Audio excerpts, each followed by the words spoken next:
guys, it's Ashley from Ashley's Got Book Excitement, and I am here with another one of those books of 2016. This one is going to be numbers 11 through 15. I believe that is right. So I'm going to tell you books 11 through 15. Yes, I will. Book number 11 was Why the Last Man, Volume 5, Ring of Truth. This is by Brian K. Vaughan, Pia Guerrera, Jose Marzan Jr., and other people that I'm sure I am forgetting to mention. Those are the three main names that come up in the thing. You know what I'm talking about? You know what I'm talking about. I ended up giving it a 4 out of 5. This volume, I won't say I remember everything exactly that happened in it because, you know, it's like a continuation of an overall story, and sometimes you wait too long and you forget things. That's what happens to me. But anyway, as I've said before, this series is about a man named Yorick and his pet monkey Ampersand, and they wake up one day to find out that all the other men have died and they are the last two males left on Earth. So Yorick teams up with a doctor and an agent, and they are trying to figure out a cure, figure out a way to bring the men back, and find out what caused all the men to die off in the first place. This one, I think I liked better than the previous one, Volume 4. I think Volume 4 was a little strange, and then this one was pretty good. Yes. So that is Why the Last Man. I highly recommend that you check out the comic series. I find it very funny. And Brian K. Vaughan is a big name now since Saga. So, yeah, go check that out. The 12th book that I read was The Cage by Megan Shepherd. This is the first book in her second series. Her first series is called the Madman's Daughter series. I love that series.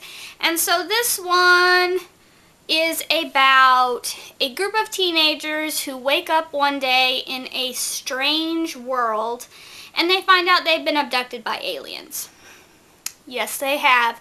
And the aliens are like observing them, and they want them to pair up together, and they want them to have like babies so they can study the babies and all this stuff. It's crazy, crazy, crazy. I liked it. I ended up giving it a 3.5 out of 5, but it wasn't as good as the Madman Daughter series to me. I found this one kind of weird just because the main girl kind of, I think her name's Cora, don't quote me, she kind of develops a crush on the alien, and the alien is not like, you know how some aliens are kind of made to look like humans so that we find them attractive, and we're not like, ew, aliens. This alien was like an alien. He had metallic skin, I think he had big black eyes. It didn't sound normal to me. So her falling for him and then trusting him, and I don't know. It was a little strange. I'm going to read the next book in the series because I love Megan Shepherd. Yes, and I just hauled it. It was good, but it wasn't as good as her first series was for me. The 13th book that I read was The Dark Days Club by Allison Goodman. This is the first book in the Lady Helen series, and this one is set in Victorian Regency, England, and it's about a girl who discovers that she is a demon hunter. I was very excited for this book. It got a lot of hype when it first came out. I saw it everywhere. Everywhere I saw it. But I only ended up giving it a 3.3 out of 5. I just thought it was okay. What I liked about it is the historical feel to it. I felt like it stayed really close to the Regency Victorian England vibe, and you found out tons of stuff about it and the way people acted and all that stuff. I like that. It was a very slow book though, and I was okay with it being slow because I was into the Regency England parts of it, but I thought that when she found out that she was a demon hunter, that it would pick up the pace a little bit and it'd be more exciting. And for me, that never really happened.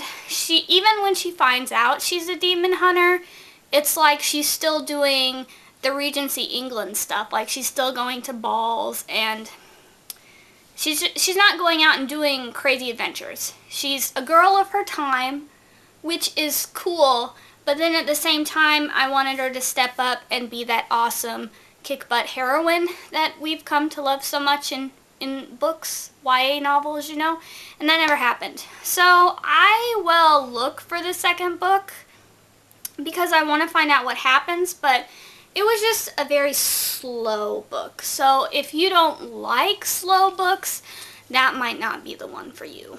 The next book I read, number 14, was Slasher Girls and Monster Boys. This was edited by April Genevieve Tucholk. That's how I'm going to say that name. And it is a collection of short, scary stories by various YA authors. I ended up giving it a 4 out of 5. It was fantastic. I loved it. All the stories were creepy. They were all really original. My favorite stories were by Megan Shepherd, of course. It was like a hide and seek kind of thing where this girl was running from death. And I also really enjoyed the first story. I know who the author was, but the name is escaping me right now. She's the same one that wrote The Forest of Hands and Teeth. Her first name is Carrie. It's Carrie something. But she had this weird Alice in Wonderland-esque story about the Mad Hatter.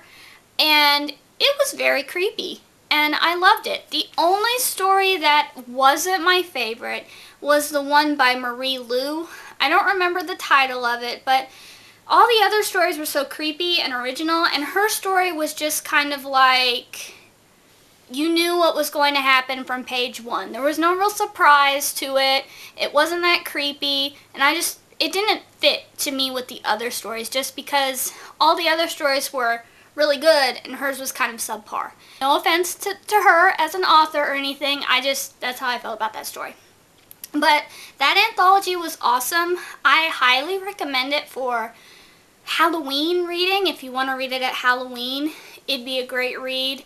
It was creepy. I liked it. The final book in this wrap-up, number 15, is Unhinged. This is by A.J. Howard. It is the second book in the Splintered series, which is an Alice in Wonderland retelling.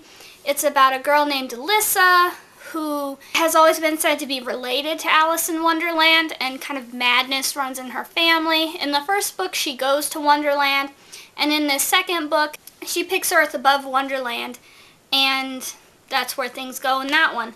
I ended up giving this book a 3.5. I'm going to say, just say it, I am not the biggest fan of this series.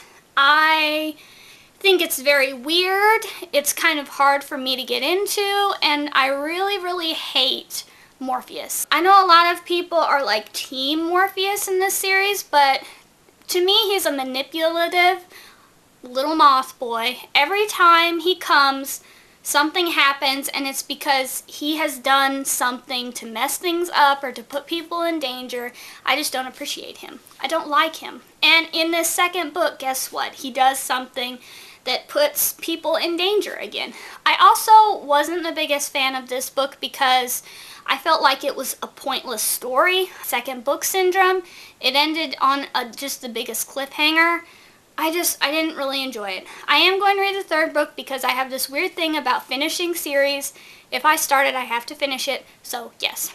So those are books number 11 through 15. I will be back with another one because I have to catch up on this 2016 books of somehow. I'm not doing a very good job. But if you've read any of these books, let me know. And I will see you guys in the next video. Bye!